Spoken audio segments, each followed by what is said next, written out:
What's up, guys? Welcome to your 148th Android tutorial for the new Boston, where hopefully we'll finish this get method example class, which is again going to just process some information from the internet via this HTTP client that we set up.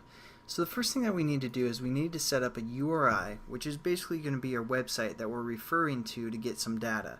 So we're just going to create a URI, and we're just going to call this website, something like that. We're going to set this equal to a new URI. And then we give the website we want to interpret the data from. So http / www.mybringback.com. And that's our website that we're going to use. And again, you have to add your imports so we can use the URI. And now what we want to do is we want to set up basically the method that we want to use through our client. And since this is an example for get information, we're going to use HttpGet to process that data or get the information from that website.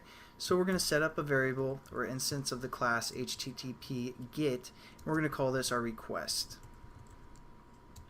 What we're going to do, we're going to set this equal to, again, just a new HttpGet method and then or instance of this class, import, and then what we can do is we can say our request dot set URI, and then we're going to refer to our URI that we just set up, which we call our website.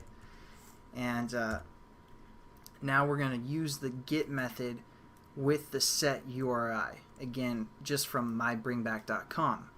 Now what we're going to do is we're going to set up basically the information that we're getting from the website, and that's going to be our response. So we're going to set up HTTP response, and we're going to call this just response as well, or response. And basically this is the most important method to make everything happen. It's an execute method on our client. So we're going to say our variable, our HTTP variable, which we call the client, and then we're just going to say dot execute.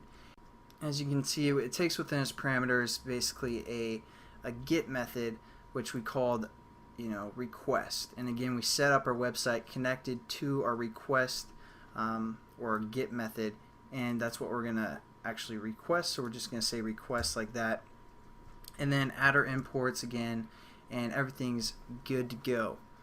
So now that we've set up our method to kind of achieve some of that data, we want to make it readable, or we need to convert it into a string, and that's why we set up this buffered reader. That's going to allow us to read some of the information that we're getting.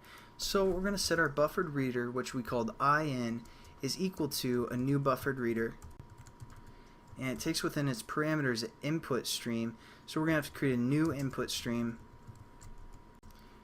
reader, and within its parameters we're just going to get our response that we sent out. So we're going to say our response, and then we can get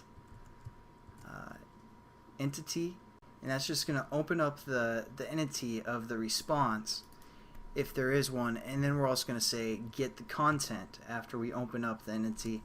And there we go, we've set up our buffered reader, and again we just import our input stream reader as well.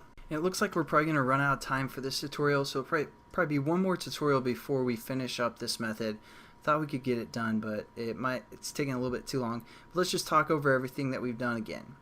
We set up a buffered reader to be null, and a string, which is our actual return data, to be null. We haven't gotten to that yet. But then what we do is we set up an HTTP client, which is just going to be kind of the default client. We set up a website that we want to process some information from, and we set up some sort of request or some sort of method. And since we're just trying to get the data, we're going to use the HTTP get. There's also a put. There's also like a post method that you can use, but right now we're just working with the get method.